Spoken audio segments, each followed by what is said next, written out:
നമസ്കാരം, ഭാഗ്യം ചാനലിലേക്ക് സ്വാഗതം. ഗുരുവായൂരപ്പൻ എൻ്റെ ജീവിതത്തിൽ ഒന്നല്ല നിരവധി അത്ഭുതങ്ങൾ കാണിച്ചിട്ടുണ്ട്. അതിൽ ഏറ്റവും പ്രധാനപ്പെട്ട 3 സംഭവങ്ങളാണ് ഞാൻ പറയുന്നത്.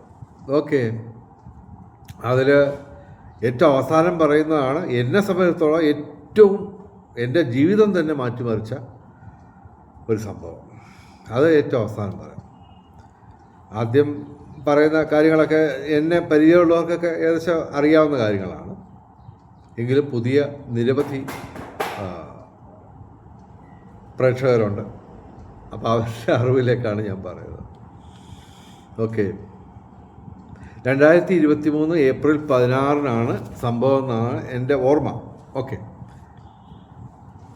വിഷു കഴിഞ്ഞിട്ട് ഞങ്ങൾ പെട്ടെന്ന് അപ്രതീക്ഷിതമാണ്, ഗുരുവായൂരപ്പൻ്റെ പരിപാടിയെല്ലാം അപ്രതീക്ഷിതമാണല്ലോ, അപ്രതീക്ഷിതമായിട്ട് ഞങ്ങൾ ചെന്നു. ക്യൂ നിൽക്കുകയാണ്. രാവിലെ 4:15 ക്യൂ നിന്നു. വടക്കേ ഭാഗത്തുള്ള എഴിയൊക്കെയുള്ള ഗ്രില്ലൊക്കെ ഉള്ള ക്യൂവിൽ ചെന്ന് അവിടെ ഇരിക്കുകയാണ്. അവിടെ ഇരിക്കാനുള്ള സ്ഥലമുണ്ടല്ലോ. അപ്പോൾ അവിടെ ഏറ്റവും അറ്റത്ത്, വടക്കേ അറ്റത്ത് ഞാനും എൻ്റെ ഭാര്യയും ഇരിക്കുകയാണ്. ആ ഇരിക്കുന്നതിനകത്തും ഒരു സെറ്റപ്പ് ഉണ്ട്. പിന്നെ അതിന് ശേഷം ഞങ്ങൾക്ക് അങ്ങനെ പ്രത്യേകം സീറ്റ് കിട്ടില്ല. അതായത് അന്നത്തെ ദിവസം ഞാനിരിക്കുന്നു, എൻ്റെ ഭാര്യ ഇരിക്കുന്നു. എൻ്റെ വലത്തെ സൈഡിൽ 2 സീറ്റില്ല, ശ്രദ്ധിക്കുക. ഓക്കെ, ഭാര്യയുടെ ഇടത്തെ ഭാഗത്തും 2 സീറ്റില്ല. അപ്പം ഞങ്ങൾ പ്രത്യേകം പിടിച്ചിരുത്തിയേക്കുന്ന പോലെയാണ് ഇരിക്കുന്നത്. ഞങ്ങളത് മനസ്സിലാക്കുന്നില്ല. എന്തായാലും 4 മണിക്കൂറോളം ക്യൂ നിന്നു. എൻ്റെ ഭാര്യ ആണെങ്കിൽ പുസ്തകങ്ങളൊക്കെ, മന്ത്രപുസ്തകങ്ങളൊക്കെ എടുത്ത് വെച്ച് വായിച്ചുകൊണ്ടിരിക്കുക. ഞാനിങ്ങനെ അവിടെ ഇവിടെയൊക്കെ നോക്കിയൊക്കെ ഇരിക്കുകയാണ്. പെട്ടെന്ന് ഒരു പുസ്തകം വന്ന് എൻ്റെ മുമ്പിൽ വീണു. ഞങ്ങൾ വടക്കോട്ട് നോക്കിയിരിക്കുകയാണ്. ആ കമ്പി എഴി ഏതാണ്ട് 6 അടി പൊക്കത്തിലുണ്ട് തൊട്ട് മുമ്പിൽ. ഓക്കെ, എൻ്റെ മുമ്പിൽ ഒരു പുസ്തകം വന്ന് വീണു. എവിടെ നിന്നാന്ന് ഇപ്പോഴും അറിയില്ല. ഓക്കെ, ഏകാദശി ദിവസമാണ്. ഗുരുവായൂരപ്പൻ കാണിച്ച ഒരു അത്ഭുതമാണ്.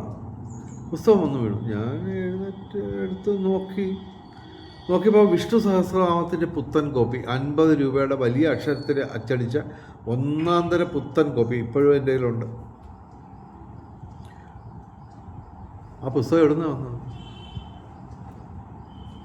അറിയില്ല. ഞാൻ ആ പുസ്തകം എടുത്ത് ചുറ്റിനുമൊക്കെ ഉള്ളവരെടുക്കൊക്കെ വിളിച്ചു ചോദിച്ചു, ഇത് ആരുടെ പുസ്തകമാണ്? ആർക്കും അറിയില്ല. ഇന്നും അജ്ഞാതമായിട്ട് തുടരുന്നു എങ്ങനെ ആ പുസ്തകം വന്നു എന്നുള്ളത്. ഓക്കെ, ഉണ്ണിക്കണ്ണൻ കാണിച്ച ഒരു കുസൃതിയാണെന്നാണ് ഞാൻ മനസ്സിലാക്കുന്നത്. പിന്നെ അത് ഏകദേശം ഒരു 7 മാസത്തിന് മുമ്പാണ്. ഞങ്ങൾ ഗുരുവായൂർ ചെന്നു. ക്യൂ നിൽക്കുകയാണ്. അന്ന് പതിവ് പോലെ വലിയ തിരക്കാണ്. അപ്പോൾ ഞങ്ങൾ 8:15 ലോഡ്ജിൽ നിന്ന് ഇറങ്ങിയപ്പോൾ 4 ആൾക്കാർ എതിരെ വരികയാണ് ലോഡ്ജിൻ്റെ വരാന്തയിൽ, മേളിൽ 4ാമത്തെ നിലയിൽ. അപ്പോൾ ഞാൻ എല്ലാവരെയും കാണുമ്പോൾ പരിചയമില്ലെങ്കിലും ഇടിച്ചു കയറി സംസാരിക്കും. ഓക്കെ, ഞാൻ ചോദിച്ചു, എങ്ങനെ അമ്പലത്തിൽ തിരക്കൊക്കെ ഉണ്ടോ? തിരക്കാണ്. പക്ഷേ അവർ പെട്ടെന്ന് തൊഴുതു. കാര്യം അവർക്ക് പാസ് ഉണ്ടായിരുന്നു. അദ്ദേഹം എന്തോ വലിയ ഉദ്യോഗസ്ഥനെ മറ്റോ ആണ്. അപ്പോൾ ഞങ്ങൾ ചെന്ന് ലിഫ്റ്റിൽ കയറി. പെട്ടെന്ന് ഈ മനുഷ്യൻ ഓടി വന്നിട്ട് പറഞ്ഞത്, ഈ പാസ് എൻ്റെ പാസ്സാണ്. പക്ഷെ അത് എന്നെ പരിചയം ഉണ്ടായതുകൊണ്ട് അവർ ചോദിക്കാമെങ്കിൽ അവർ കീറിക്കളയുമല്ലോ പാസ്. അപ്പോൾ ഇതൊന്ന് ട്രൈ ചെയ്ത് നോക്കൂ. അവർ വല്ല ആധാർ കാർഡ് വല്ലതൊക്കെ ചോദിച്ചു കഴിഞ്ഞാൽ പണിയാവും, എന്നാൽ തന്നെയും ഒന്ന് ട്രൈ ചെയ്ത് നോക്കും. ഞാൻ പറഞ്ഞു ഓക്കെ. അങ്ങനെ ഞങ്ങൾ അമ്പലത്തിൽ ചെന്ന് നോക്കിയപ്പോൾ വലിയ ക്യൂ ആണ്. ഏറ്റവും കുറഞ്ഞത് ഞങ്ങൾ കണക്ക് കൂട്ടി ഏറ്റവും കുറഞ്ഞ ഒരു 3 മണിക്കൂർ ക്യൂ നിൽക്കേണ്ടി വരും. അപ്പോൾ ഞാൻ വൈഫിൻ്റെ അടുത്ത് പറഞ്ഞു നമുക്ക് എന്തായാലും പാസ് ഉണ്ടല്ലോ, നമുക്ക് അകത്തൊന്ന് കയറി നോക്കാം. അകത്ത് കയറി, അതായത് വടക്ക് വശത്തുള്ള ഒരു എപ്പോഴും കയറി ഇറങ്ങാവുന്നൊരു വാതിലുണ്ടല്ലോ, അതിലൂടെ അകത്ത് കിഴക്ക് നടയിൽ കയറി ഈ പാസ്സൊക്കെ ഉള്ളവർ നിൽക്കുന്ന ഭാഗത്ത് ചെന്നു നോക്കിയപ്പോൾ അവിടെ ആരുമില്ല, ഒരു മനുഷ്യനില്ല, സെക്യൂരിറ്റി ഇല്ല. ഓക്കെ, അത് മാത്രമല്ല വാതിൽ തുറന്ന് കിടക്കുകയാണ്. സാധാരണ കെട്ടുകയെങ്കിലും ചെയ്യും. അപ്പോൾ ഞാൻ വൈഫിനടുക്കെ പറഞ്ഞു വാ നമുക്കൊന്ന് കയറി നോക്കാമെന്ന് പറഞ്ഞു. അത് സെക്യൂരിറ്റി ഇല്ല, അവിടെ ഒന്നും ഒരു മനുഷ്യനുമില്ല. സാധാരണ ഭയങ്കര തിരക്കും സെക്യൂരിറ്റിക്കാരുടെ ജാടയും ഒക്കെ കാണേണ്ടി വരും. കയറി ഞങ്ങളിങ്ങനെ അമ്പരന്ന് ആണ് നടക്കുന്നത്. ആ ക്യൂവിൻ്റെ അവിടെ ചെന്ന് പ്രധാനപ്പെട്ട ക്യൂവിൽ ഞങ്ങൾക്ക് കയറാൻ പറ്റി. ഞങ്ങളെ ആരും തടഞ്ഞില്ല. അതായത് എത്രയോ ആൾക്കാർ ക്യൂ നിൽക്കുന്നു, 10,000-കണക്കിന് ആൾക്കാർ ക്യൂ നിൽക്കുമ്പോൾ ഞങ്ങൾക്ക് മാത്രമായിട്ട് ഗുരുവായൂരപ്പൻ തുറന്നിട്ടിരിക്കുന്നതാണ്. വെറും 5 മിനിറ്റ് കൊണ്ട് ഞങ്ങൾ തൊഴുതിറങ്ങി. ഇപ്പോഴും വിശ്വസിക്കാൻ വയ്യ. തിരിച്ച് എന്ന് ഈ ഞങ്ങൾ പാസ് തന്ന ആൾക്കാർ ആ വ്യക്തിയെ കാണാൻ ശ്രമിച്ചു. നോക്കിയപ്പോൾ അവിടെ ഇല്ല. അതായത് ഞങ്ങളൊക്കെ മറ്റേ എന്താ പറയുക, നമ്മുടെ ലിഫ്റ്റിൽ വെച്ച് കാണുന്നു ഇദ്ദേഹവും കുടുംബവും ഒരു റൂമിലേക്ക് കയറുന്നു, ഏറ്റവും അറ്റത്തുള്ള. അപ്പോൾ അവിടെ ചെന്ന് നോക്കിയപ്പോൾ ആ റൂം പൂട്ടിയിട്ടിരിക്കുന്നു. ഞാൻ ഏകദേശം പോയി കാണും. എന്തായാലും ഞാൻ താഴെ പിന്നെ ചെന്നപ്പോൾ ഞാൻ അവിടെ റിസപ്ഷനിൽ ചോദിച്ചു ഇത്ര നമ്പറിൽ ആൾ പോയോ? പിന്നെ അവർ പറഞ്ഞു ആ റൂം ആർക്കും കൊടുത്തിട്ടില്ലല്ലോ. എന്തോ എനിക്കറിയത്തില്ല. ഇങ്ങനെയൊക്കെയാണ് ഗുരുവായൂരപ്പൻ്റെ ഓരോ പരിപാടികൾ. പിന്നെ ഇനി പറയാൻ പോകുന്നത് സംഭവം 1993 തോന്നുന്നു സംഭവിച്ചത്. ഓക്കെ, അത് ഗുരുവായൂരപ്പനുമായിട്ട് എൻ്റെ മനസ്സിലേക്ക് ഇട്ട് തന്നെയാണെന്നാണ് ഞാൻ വിശ്വസിക്കുന്നത് ഇപ്പോൾ. കാര്യം ഗുരുവായൂരപ്പൻ്റെ പരിപാടികൾ അവിശ്വസനീയമായ വിസ്മയങ്ങൾ മാത്രം സൃഷ്ടിക്കുന്ന ദൈവമാണ് ഗുരുവായൂരപ്പൻ. ഓക്കെ, സംഭവം ഒരു 7 മണി, രാത്രി 7 മണി 8 മണി ആ സമയത്താണ്. വീടിന് പുറത്ത് ഭയങ്കര മഴ.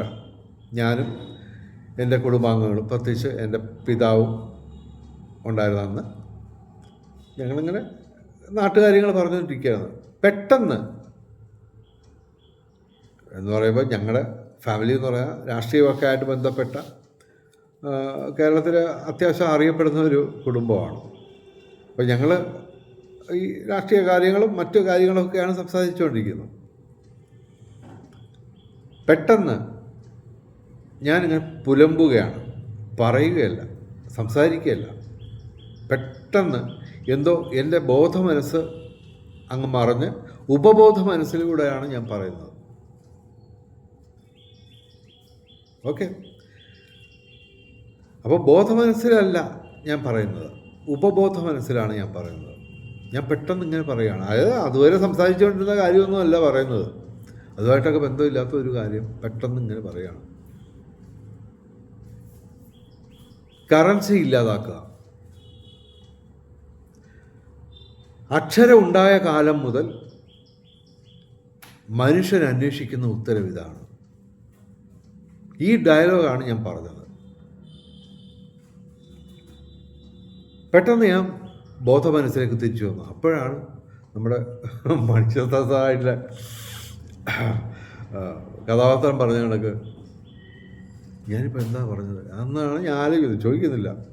ഓക്കെ, അപ്പോൾ ഇവർ കുടുംബാംഗങ്ങളൊക്കെ ഇങ്ങനെ നോക്കുന്ന എന്തോ ഇവൻ പറയുന്നത് ശ്രദ്ധിച്ചില്ല. അവർ അതൊരു ചർച്ചാ വിഷയമാക്കിയില്ല. പറഞ്ഞ ഡയലോഗ് ഇതാണ്: കറൻസി ഇല്ലാതാക്കുക. അക്ഷരം ഉണ്ടായ കാലം മുതൽ മനുഷ്യൻ അന്വേഷിക്കുന്ന ഉത്തരവ് ഇതാണ്. ഓക്കെ, അപ്പോൾ അന്ന് തന്നെ ആ സെക്കൻഡിൽ തന്നെ എനിക്ക് ബോധ്യമായിരുന്നു, ഞാൻ ആ പറയുന്നതിന് തൊട്ട് മുമ്പുള്ള സെക്കൻഡിൽ പോലും ഒന്നല്ല, ജീവിതത്തിൽ ഒരിക്കലും ചിന്തിക്കാത്ത ഒരു കാര്യമാണ് ഞാനവിടെ പുലമ്പിയത്. പറഞ്ഞതല്ല, പുലമ്പിയത്. ഓക്കെ, അപ്പോൾ തന്നെ എനിക്ക് ഉറപ്പായിരുന്നു ഇതിലെന്തോ ഒരു ക്ലൂ കിടപ്പുണ്ട്.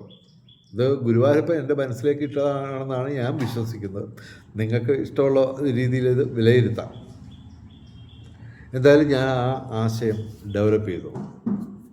ഇന്നിപ്പോൾ ഏകദേശം 34 കൊല്ലത്തിന് മുമ്പാണ് സംഭവം ഇത് തുടങ്ങിയത്. അപ്പോൾ ഇപ്പോൾ അത് വലിയ രൂപത്തിലായി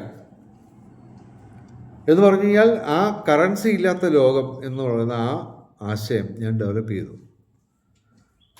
പതുക്കെയാണ് ഡെവലപ്പ് ചെയ്തത്. അതിനെ എല്ലാവരും പരിഹസിക്കുകയും പുച്ഛിക്കുകയും ചെയ്തിട്ടുണ്ടായിരുന്നു.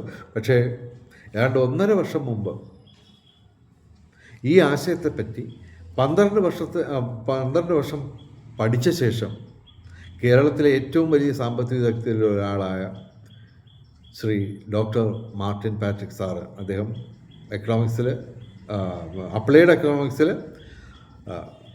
PhD എടുത്ത, ഡോക്ടറേറ്റ് നേടിയ റിട്ടയേർഡ് പ്രൊഫസറാണ്, എക്കണോമിക്സ് പ്രൊഫസറാണ്. അദ്ദേഹം 12 വർഷം എൻ്റെ ആശയം പഠിച്ചിട്ട് അദ്ദേഹം യൂട്യൂബിൽ ഒരു വീഡിയോ ചെയ്തു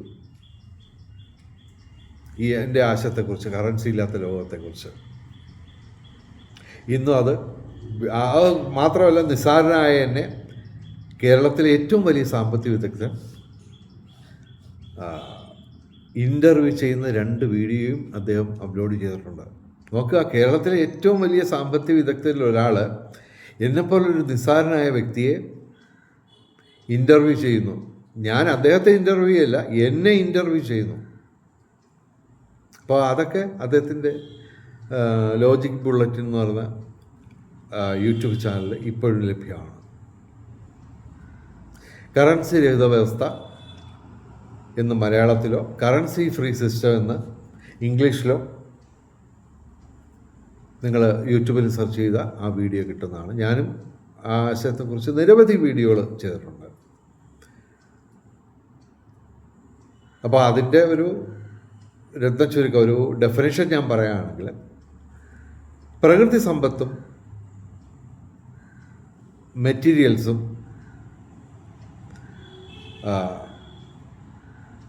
ടെക്നിക്കൽ എക്യുപ്മെൻറ്റ്സും പണത്തിൻ്റെ തടസ്സം കൂടാതെ ഗവൺമെൻറ്റുകൾക്ക് സ്വതന്ത്രമായി ഉപയോഗിക്കാൻ കഴിയുകയാണെങ്കിൽ വെറും 100 ദിവസം കൊണ്ട് 1 രൂപ ചെലവില്ലാതെ ലോകം സമ്പൽ സമൃദ്ധമാക്കാം.